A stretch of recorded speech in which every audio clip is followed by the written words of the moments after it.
Hello, everyone. How are you guys today? I'm so excited to have the whole All Ears English team together. How are you feeling? All here. Hey, everybody. This is great, guys. Every once in a while, you get to hear all four voices on the All Ears English podcast and over in YouTube. How exciting. And today you're getting just a little sample of what it sounds like and feels like to start to get better at fast group native conversation. Guys, you know, there are no rules here in these conversations, right? We talk over each other, we interrupt, we go in, we go out. Well, how does it feel when we have this kind of conversation? I know I'm a big interrupter. Natural, right? So natural. Yeah, very natural. So natural. And we want to give our listeners that experience of what real English is truly like in the everyday world. So guys, to get more of this, I want to let you know, you can go over to allearsenglish.com/fast to join our weekly quiz program. But today, guys, we're getting into the topic of snow sports. So I'll just throw it out there. What are your favorite snow sports? Do you guys, or do you just like stay inside and stay warm under a blanket and just read or just listen to music? Or do you go out there and attack the winter or something? I love snow sports. I'm obsessed, which is funny because I'm in Arizona where there's no snow. But I love skiing. I love snowboarding. I love sledding. I love all of the snowboards. I want to try snowshoeing and cross country skiing and some of the ones I haven't done, but I think it's so fun to get bundled up and go out in the snow. Well, you grew up in Idaho, right? You grew up in a snowy climate, right, yes. Aubrey? So that was your childhood going out. That might be why I have such fun memories, because all my experience with snow was as a kid. And as an adult, I haven't had to deal with it really much. Sure. That makes total sense. What about you guys, Michelle and Jessica? Are you outdoorsy types, or do you like the snow going out in the winter? It sounds like, Michelle, you look skeptical. So it sounds does ice skating count? Like, as sure. Yeah. We should snow. I'll take a little skate around, Bryant Park or something like that, or Rockefeller Center. Like, I'll like that stuff. I like. I'll be honest. I like to go out with my son now and like watch him, but like whenever it is. I'm not as fun as you guys. Not so much. It's hard as a mom. You spend all this time getting them all bundled up, and then they're over it 2 minutes later, and you spend all this time getting them unbundled. 2 minutes later, like in my experience, kids could spend all day in the snow. They don't even need a board, or they don't get cold skis or something. Like just like bundle them up, and you could just make up games for hours. First of all, like snowball fights are super fun. Like you choose bases, and you know there's like boundaries, and like it's so fun. And then making igloos if there's enough snow, and if not, then making snowmen is really fun.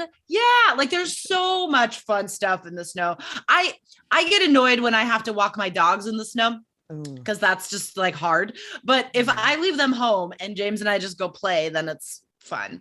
And it's free, because how expensive are snow sports now, right, Lindsay? We've talked about this before. We can talk about this forever, but I just want to make one point before that. I think what I love about outdoor snow sports is it helps me enjoy being inside. So when I'm outside half the day, I enjoy coming back inside. But if I'm inside all the day, I go nuts. I get cabin fever. I don't want to spend the whole day inside. So it lets me balance things out, and I can do both and feel good about it. But I feel like I get enough of that. Like if I have to go to the store, like I don't like feel like I need to like, I don't need to like do a whole sport. Like I can just like be like, okay, like I'm outside. That was fine. And now I'm enjoying being inside. No, I mean, the thing is with skiing, for example, I do a lot of skiing. I live in Colorado, so everyone does here, right? It's just what you do. But skiing has become insanely expensive. These days, a one-day ticket at one of the big famous resorts is about $225 a day.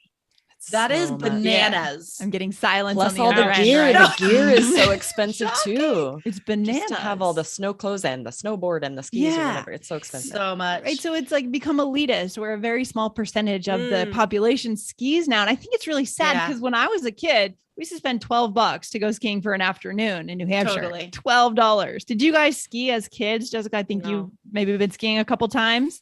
I grew up next to Lake Tahoe, in Carson City, Nevada. Lake Tahoe's so famous. Yeah. I mean, there's so many famous resorts around there. So same thing. Like everybody grows up skiing.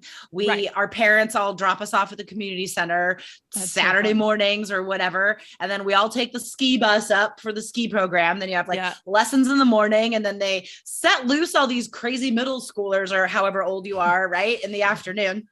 I mean, it's everybody grows up like that. And then as you get older, you get a pass when you're in high school, and we're on the mountain all the time. So I grew up skiing and then I changed to snowboarding. Yeah. Cooler, for sure. I mean, and it was pretty affordable, right? I remember it not being so crazy expensive. It's like $20 or whatever for like a lift ticket. I don't know what happened. I don't know when this changed, when it became so elitist, but for me, skiing was a way to spend time with my family. It was our religion, because instead of my parents, they had a choice. Do we do Sunday school on Sundays and separate as a family, right? The kids go there, the adults go there, or do we go to ski? Yeah, literally in ski lessons. That was the choice we made as a family. And so we spent our Sundays together. So what happens when that goes away? Like those family outdoor experiences become too expensive. That's my question for you guys. And it's just not fair that it's not available to everyone. It shouldn't only be available to the upper class, the extremely rich, right? And it's not. I know, as far as I know, there aren't really cheaper lift tickets, like affordable coupon days. There should be. Not really. Those have sort of gone away, right? Like I remember growing up, the different resorts would have like, half price Tuesdays or, whatever. Evenings were cheaper or something. Yeah. I don't I shouldn't say that, because there are some resorts that have that around here. That's the closest one, it's small. They have night skiing, which is like cheaper and super fun. Yeah. It does exist. You can. So that's a whole issue we can solve for another day, right? How can this industry turn around, or does it want to turn around and address the mainstream America? Because most millennials are not skiing. Like they're not really learning to ski. But have you guys ever been injured really badly out there in a snow sport? Out in the world. Yeah. What happened? I was skiing and I tried to stop and sort of overcorrected my turn. So I was facing up the hill, going down backwards. And it was a very steep, like Black Diamond Hill. And I couldn't get myself turned to stop. And I ran into a snowmaking machine, like a big metal machine that makes the snow. Oh my God. Like worst case scenario, going very fast. Are you serious? I like woke up in a pool of blood on the mountain, which is very bright against the white snow. It's not funny. Oh my God. I got a cut like right here, and they had to take me down in the toboggan. The kind of a little snow canoe there, and they stitched me up at the bottom of the hill. Aubrey. The doctor said it was like a millimeter from like brain damage. Your brain. Oh, you had some real close calls. It was a very close call. And just that I wasn't injured more severely if I had hit a tree. People die hitting a tree. Oh, yeah. It could have been so much worse. You could die hitting a flipping snow machine too. That's insane. Right? Usually, was it padded? Usually those things are padded, but you're hitting it hard anyway. So it doesn't mean it's any less of an impact. But do you remember, was there padding on the tree? It might have been padded. Evidently there was some kind of metal or something, enough that I got cut, but it was a small minor cut. That's terrifying. Could have been so much worse. It probably was padded, because you can't have sharp metal right there. No, you can't. You can't. But that's terrifying. Did you get back on the ski? Well, obviously not that day, but did you go back the next year? Or did you stop skiing? Yeah, I didn't stop, but I was more, I stopped skiing. I started snowboarding after that, because snowboarding is easier to just like sit or like make yourself crash and stop. Right. And when I was like, I don't know if I can do this anymore, because I felt so out of control when I was going fast down the hill and was trying to make my butt, and I just couldn't. There was nothing I could do.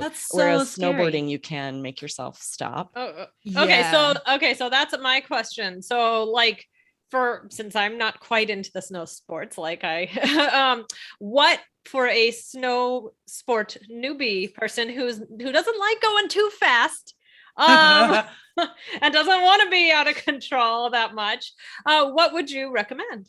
I think snowshoeing I would recommend for you, or cross-country skiing, because snowshoeing is hiking basically. It's just that you have a way you don't post hole, like you don't go deep into the snow, so you stay above the snow. Okay. And you don't have to go up hills on the snowshoes, but it's not dangerous in the same way. Yeah.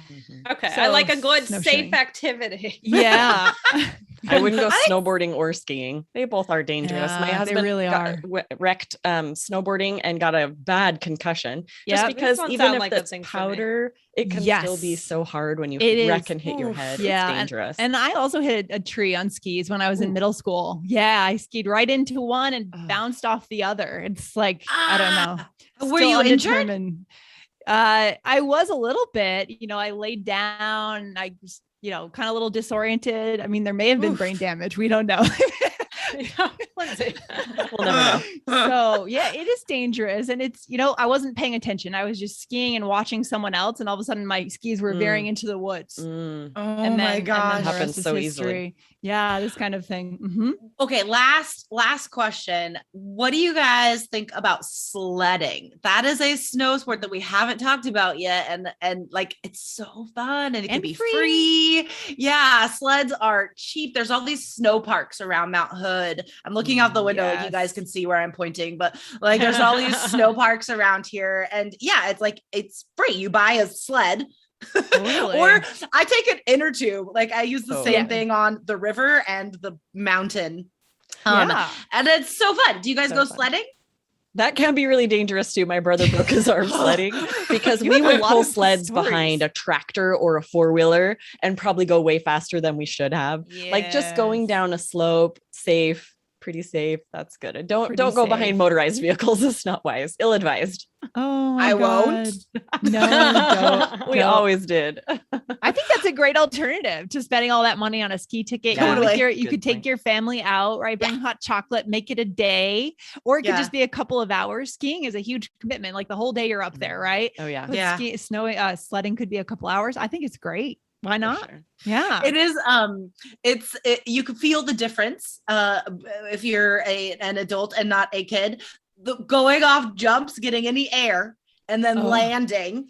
Your spine is like, and your neck like, and you're so sore the next day. Seriously, you are. You're like sore from sledding. It's ridiculous. Totally. Yeah. Kids have no fear, right? Because they don't know what it feels like to get injured, so they don't know.